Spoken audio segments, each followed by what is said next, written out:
మన ప్రభు అయిన యేసుక్రీస్తు నామంలో మీ అందరికీ నా శుభవందనాలు తెలియపరుచుకుంటున్నానండి. మిమ్మల్ని అందరినీ వి ఫర్ గాడ్ మనము దేవుని కొరకు అనే ఛానల్‌కి స్వాగతం పలుకుతున్నానండి. ఈ యొక్క భాగంలో మూడవ భాగం మనం నేర్చుకోవడం ప్రయత్నం చేద్దామండి. గత భాగంలో అంటే రెండో భాగంలో మనం 3 విషయాలు నేర్చుకోవాలని ప్రయత్నం చేస్తామండి. అందులో ఏంటంటే సామెతల్లో ఎటువంటి సామెతలు ఉన్నాయి? సామెతల యొక్క ముఖ్య ఉద్దేశ్యం ఏంటి? మనము అంటే క్రైస్తవులము సామెతలను ఎలా చూడాలి అనే విషయాల్ని నేర్చుకోవడం ప్రయత్నం చేస్తాము. గానీ అందులో 2 విషయాలే మనం పూర్తిగా నేర్చుకోవడం ప్రయత్నం చేసాం. ఈ యొక్క భాగంలో అంటే మూడవ భాగంలో ఇంట్రొడక్షన్ భాగంలో ఆ మూడో విషయం కూడా మనం నేర్చుకోవడం ప్రయత్నం చేద్దామండి. అంటే మనము క్రైస్తవులము సామెతలను ఎలా చూడాలి అన్న విషయాలు మనం నేర్చుకుందామండి. ఇందులో ఏంటంటే ముఖ్యంగా సామెతల్లో మనం ఎలా చూడాలి? సామెతల్లో యేసుక్రీస్తుని గురించిన ప్రవచనాలు ఉన్నాయా? లేవా? అన్న విషయాలు మనం చర్చించుకోవడం ప్రయత్నం చేద్దామండి. ఈ సామెతలు ధర్మశాస్త్ర సంబంధమైన ఇశ్రాయేలులకు లేకపోతే ధర్మశాస్త్ర సంబంధమైన ఇశ్రాయేలులు అనుసరించవలసిన విధానంగా చూడాలి గానీ, నేటి క్రైస్తవులకు నేరుగా రాయబడిన గ్రంథంగా సామెతలు మనం చూడకూడదండి.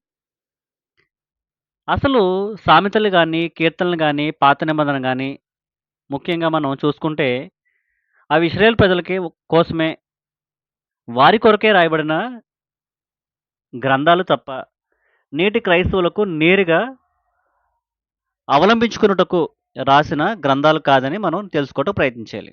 ఎందుకంటే క్రైస్తవులు ఎలా జీవించాలి అన్న విధానాన్ని యేసుక్రీస్తు వారు తన జీవితంలో జీవించి నేటి క్రైస్తవానికి ఒక మాదిరిని ఉంచినట్లు మనం గమనించవచ్చండి. యేసు ప్రభు సామెతల్లో ఉన్న వాటికంటే అంటే సామెతల్లో మనిషి యొక్క జీవితాన్ని మారుస్తదన్న విషయాన్ని మనం తెలియపరిచాను. అంటే యేసు ప్రభు వారైతే సామెతల్లో ఉన్న వాటికంటే ఉన్నతంగా జీవించిన వ్యక్తిత్వం కలిగిన వ్యక్తి అండి. అందుకనే మనం ఈ సామెతల్ని ఎలా చూడాలంటే, ఇది ధర్మశాస్త్ర సంబంధమైన ఇశ్రాయేలీయులు మాత్రమే అవలంబించుకున్నట్టుకు లేకపోతే అనుసరించవలసిన విధానంగా మనం చూడాలండి. జ్ఞాని అయిన సొలొమోను చాలా జ్ఞానం గలవాడండి. అతని జ్ఞానం వినుటకు భూమి అంతముల నుండి అంటే చాలామంది వచ్చి విని వెళ్ళిపోయినట్టు మనం గమనించవచ్చండి. మొదటి రాజు గ్రంథము 10 అధ్యాయము మొదటి 12 వచనం మనం గమనించిన, రెండో దినవృత్తాంతములు 9 అధ్యాయము మొదటి 13 వచనాలు గమనించిన, అక్కడ విషయాలు మనకు కొన్ని పొందుపరిచున్నాయండి. అంటే షాబా దేశపు రాణి ఆయన శోధించుటకు ఆయన జ్ఞానమును విని వినుటకు భూమి అంతం నుండి వచ్చి ఆయన జ్ఞానాన్ని ప్రదర్శించుంటే ఆ యొక్క జ్ఞానాన్ని విని ఆమె సంతోషించినట్లు మనం గమనించామండి. ఎంత గొప్ప జ్ఞాని అయిన సొలొమోను గారి ద్వారా సామెతలు రాసినప్పటికీ, ఆ సామెతలు రాసిన సొలొమోను కంటే యేసు ప్రభువారు గొప్ప లేకపోతే గొప్పవాడు అని మత్తయి సువార్త 12 అధ్యాయం 42 వచనంలో మనకి సూటిగా మనకు తెలియపరచబడుతుందండి. ఎందుకంటే సొలొమోన్ గారు ఈ జ్ఞాని అయిన సొలొమోన్ రాజు గారు సామెతలు గాని, ఇతర గ్రంథాలు గాని చెప్పాడే గాని, బుద్ధి కలిగే విషయాలు చెప్పారే గాని, ఆయన జీవన విధానంలో గాని, జీవన శైలిలో గాని, జీవించటంలో గాని ఆయన వాటిని అనుసరించలేని విషయాలు మనం గమనించవచ్చండి. ఆయన అనుసరించలేదండి. సొలొమోన్ రాజు గారు చెప్పారండి. గ్రంథస్థం చేశారే గాని, ఆయన జీవితం అలా లేదండి. గానీ యేసుక్రీస్తు వారైతే చేసి చెప్పాడండి. ఇది యేసుక్రీస్తు వారికి, అదే సొలొమోన్ రాజు గారికి ఇద్దరికీ వ్యత్యాసమండి. దేవుడు కూడా కోరుకునేది ఇదేనండి. అంటే చేసి చెప్పటంలో దేవుని జ్ఞానము దాగుందన్న విషయాన్ని మనం మర్చిపోకూడదండి. ఇటువంటి జ్ఞానం అంటే చేసి చెప్పడము, చేసి చూపించటము, చేసి మాదిరిని, మార్గదర్శనాన్ని మనుషులకు కనుపరచటము అన్నదే దేవుని జ్ఞానమండి. ఇది దేవునికి ఇష్టమైన జ్ఞానమండి. అలా కాదు చెప్పేసి ఎవరి పనాన వాళ్ళు నడుచుకుంటూ ప్రవర్తించటం అది దేవుని జ్ఞానంగా మనం గ్రంథం ప్రకారంగా చూడలేము. ఈ జ్ఞానాన్ని కూడా ఇటువంటి జ్ఞానాన్ని చేసి చెప్పడం అనే జ్ఞానాన్ని కూడా దేవుడు ఇష్టపడ్డాడండి. అదేవిధంగా యేసుక్రీస్తు వారు కూడా ఇటువంటి జ్ఞానాన్నే ఇష్టపడి అభ్యాసం చేసినట్లు మనం హోషేయ గ్రంథం 6 అధ్యాయం 6 వచనంలో మనం కనబడుతుందండి. అక్కడ ప్రవచనము మత్తయి రాసిన సువార్త 12 అధ్యాయము 6, 7 వచనాల్లో మనకు కనపడుతుందండి. యేసుక్రీస్తు వారు దేవునికి జ్ఞానాన్ని పొందుకొని తను చేసి ఇతరులకి ప్రకటించినట్లు మనం గమనిస్తామండి. అందుకనే ఆయన సొలొమోన్ రాజు మహారాజు గారి కంటే, ఆయన కట్టిన దేవాలయం కంటే గొప్పవాడుగా ఈ యొక్క విషయాలు మనకి మత్తయి రాసిన సువార్త 12 అధ్యాయము 6, 7 వచనంలో మనకు కనపడుతుందండి. అందుకనే ఈ ఇటు విధమైన సామెతలు కానీ, అనేక విషయాలు పాత నిబంధనలో పొందుపరిచినప్పటికీ, ఈ సామెతల కంటే, లేకపోతే సొలొమోను కంటే, సామెతలోని రచనల కంటే క్రైస్తవుల జీవితం అంటే యేసుక్రీస్తు వారు జీవించిన విధానము చాలా గొప్పగా మనకు కనపడుతుందండి. అందుకనే ఈ సామెతలు నేరుగా క్రైస్తవులకి అధ్యాపనలు చేయటానికి కానీ, అధ్యాపనలుగా చూడకూడదండి. గానీ ఈ సామెతలు గాని, కీర్తనలు గాని, పాత నిబంధన గాని క్రైస్తవులకు బోధ కలుగుటకు, బుద్ధి కలుగుటకు రాయబడి ఉన్నవి. వాటిని చదువుకొని మన జ్ఞానాన్ని సంపాదించుకొని, బుద్ధి సంపాదించుకొని, మనం దైవ చిత్తానుసారంగా నడవటానికి అవి ఎంతో సాధనాలుగా ఉపయోగపడతాయనే విషయాన్ని మనం మర్చిపోకూడదు.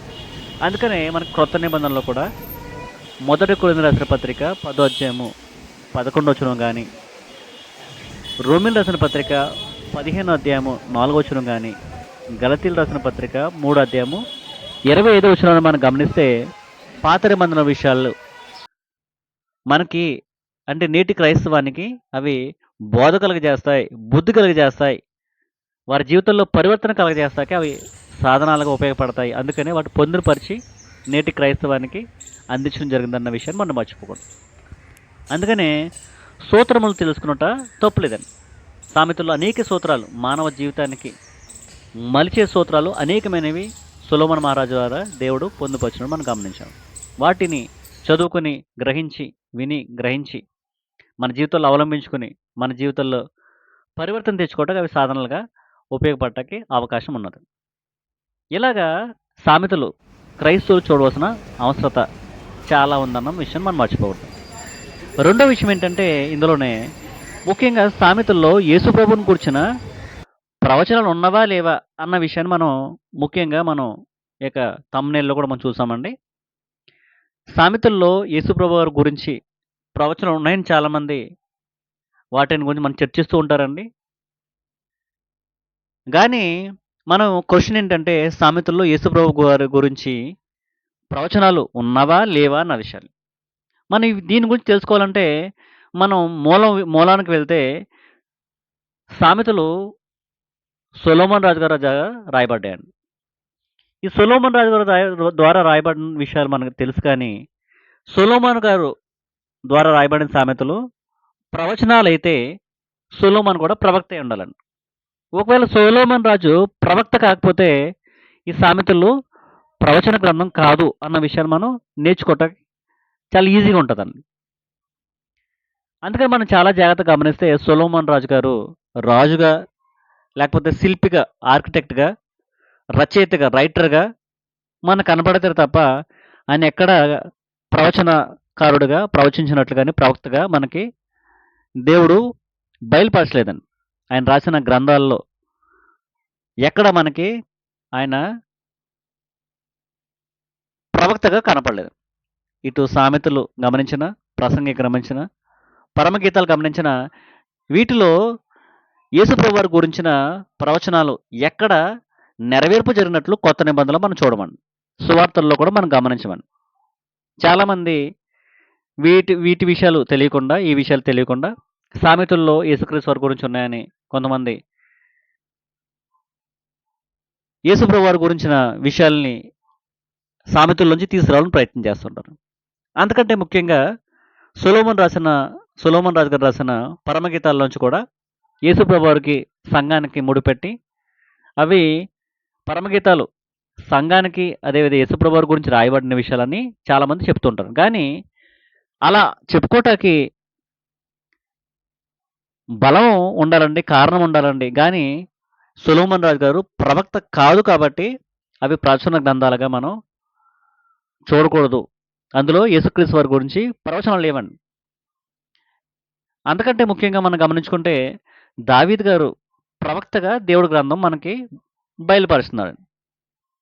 ఉదాహరణకి కీర్తన 16:10లో చూసుకుంటే కీర్తన 16:10 వచనంలో చూసుకుంటే నీవు నా ఆత్మను పాతాళంలో విడిచిపెట్టవు అన్న ఒక ప్రవచనం ఉందండి. అది దావీదు గారి గురించి రాయబడలేదు గానీ అంటే దావీదు గారు రాసారే గానీ దావీదు గారు తనకు తాను రాసుకున్నట్లు అది కనబడతదండి. నీవు నా ఆత్మను పాతాళంలో విడిచిపెట్టవు అని తనకు తాను రాసుకున్నట్లు మనం గమనించొచ్చు. గానీ దాని నెరవేర్పు యేసుక్రీస్తు వారి యొక్క మరణ పునరుద్ధానంలో జరిగిందన్న విషయాన్ని అపోస్తుల కార్యాలు 2 అధ్యాయము 31 వచనంలో మనకి స్పష్టంగా కనపడుతుందండి. ఆ విషయాన్ని ఎత్తి చూపుతూ ఏమంటున్నారంటే అక్కడ అది దావీదు గురించి రాయబడలేదు గానీ యేసుక్రీస్తు వారి గురించి దావీదు గారు ప్రవచనమెత్తి రాశారు. అది ఇక్కడ నెరవేరింది అన్న విషయాన్ని మనకి అపోస్తుల కార్యాలు 2 అధ్యాయం 31 వచనంలో మనకి స్పష్టంగా తెలియపరచబడుతుంది. ఇంకా చాలా విషయాలు దావీదు గారు మనకి రాశారు. అంటే ప్రవచనాలు రాసినట్లు, అవి నెరవేర్పు జరిగినట్లు కొత్త నిబంధనలో మనకు ఆధారాలున్నాయండి. అందుకనే మనం గమనించుకుంటే యేసుక్రీస్తు వారి గురించిన ప్రవచనాలు సామెతలు లేవు అన్న విషయాన్ని నేటి క్రైస్తవులు చూడాలండి. అంతకంటే ముఖ్యంగా మనం చూసుకుంటే యేసుక్రీస్తు వారు స్వయంగా తానే తన నోటితోటి చెప్పడం జరిగిందండి.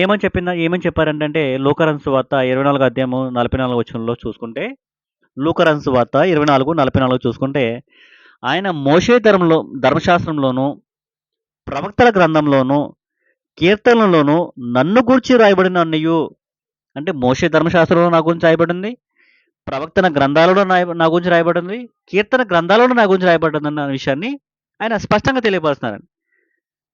కానీ ఆయన సామెతల్లో కానీ ప్రసంగికల్లో గాని, పరమగీతాల్లో గురించి నన్ను గురించి రాయబడిన విషయాలు ఉన్నవి అని ఆయన, ఆయన, ఆయన స్వయాన ఆయన కూడా చెప్పలేదండి.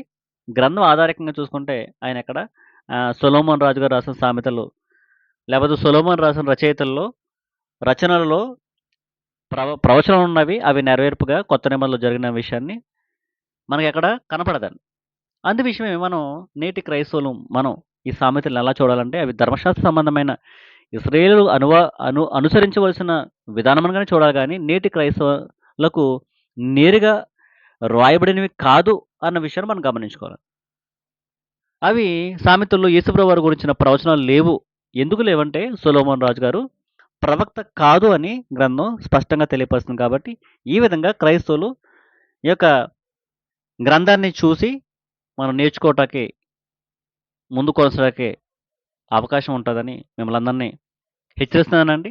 ఇటు విధంగా క్రైస్తవులందరూ చూసి ఆ గ్రంథంలో ఉన్నవి గమనించి బుద్ధి తెచ్చుకుని జ్ఞానంతో బ్రతకాలని దేవుడు కోరుకుంటున్నాడు కాబట్టి అటు విధంగా మనం కేవలం ప్రకటించే వారంగా కాకుండా జీవించి ప్రకటించే వారంగా యేసుక్రీస్తు లాంటి అనుభవం కలిగి ఉండాలని దేవుడు సెలవిస్తున్నాడు కాబట్టి అటు విధంగా మనం అందరం బ్రతకాలని మిమ్మల్ని అందరినీ ప్రేమపూర్వకం పెట్టుకుంటూ ఈ నా మాటలు ముగిస్తున్నానండి. అందరికీ వందనాలండి. ఈ యొక్క సందేశంలో ఏమైనా ప్రశ్నలు కానీ సందేహాలు కానీ ఉంటే కింద కామెంట్ రూపంలో మాకు తెలియపరచగలరు. Thanks for watching. Please share and subscribe. అందరికీ వందనాలండి.